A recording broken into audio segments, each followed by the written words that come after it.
This free step-by-step video comes to you directly from Haynes, creators of the world's best repair manuals. Fix your car or truck the right way with our accurate and reliable information at your side. You can complete more than 200 jobs on this vehicle when you purchase the complete online manual at Haynes.com.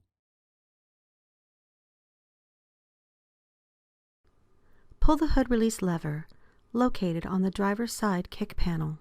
Lift up the safety latch, raise the hood, and support it with the proper rod. To check for proper operation of the PCV valve, start the engine and allow it to idle. With the engine idling, disconnect the PCV valve from the valve cover with the hose still connected to the other end. Feel for vacuum at the end of the valve. If vacuum is felt, the PCV valve and system are working properly.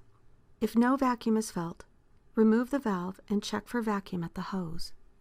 If vacuum is present at the hose but not at the valve, replace the valve. If no vacuum is felt at the hose, check for a plugged or cracked hose between the PCV valve and the intake manifold. Turn off the engine.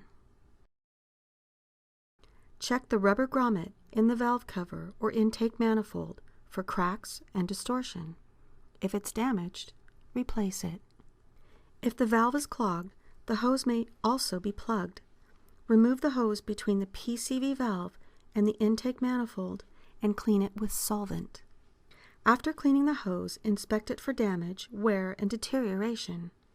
Make sure it fits snugly on the fittings when reinstalling. If necessary, install a new PCV valve, fully connect the hose, and push the valve securely into the grommet.